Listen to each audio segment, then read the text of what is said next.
Salut à tous, je viens par ces numéros de vidéos YouTube partager avec vous une conception juridique et une conception ou philosophie de droit à ce qui concerne le jugement par défaut.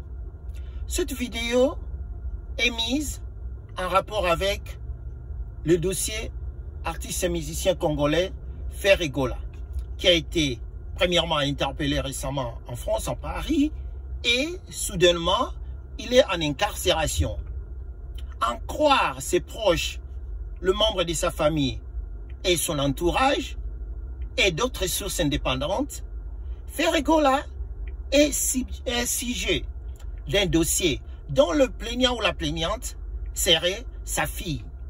Je vais vous en donner les faits tels que caricaturés sur les médias ainsi que sur d'autres sources qui nous semblent être si fiables.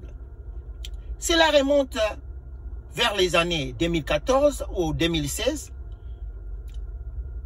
au cours d'une journée où Ferregola a réprimandé sa fille à travers des gifles, comme les parents africains le font souvent, ce qui n'est pas autorisé sur le sol français, parce que ça constitue une maltraitance contre un enfant, contre une mineure. C'est ne pas autorisé.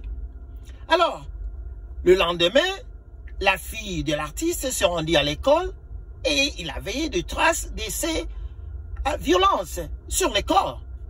Aussitôt, l'instructeur ou l'instructrice a contacté le service social.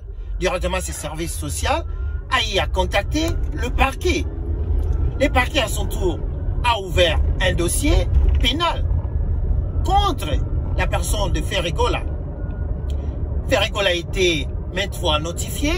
Il s'est fait que Ferregola ne répondait plus aux demandes de la justice, étant donné qu'il n'était plus présent. Mais j'ose croire que dans ce temps-là, Ferregola a été assisté d'un avocat.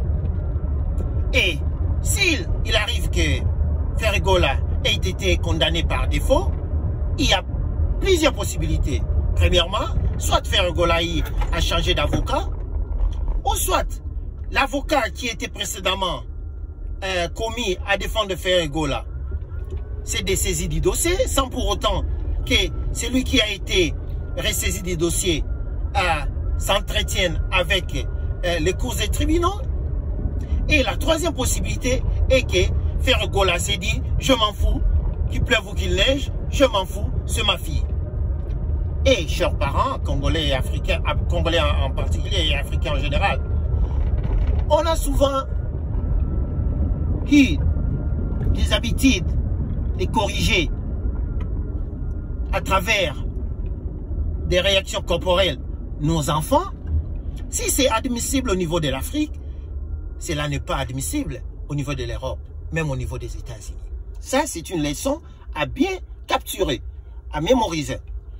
Alors, que dit les articles français?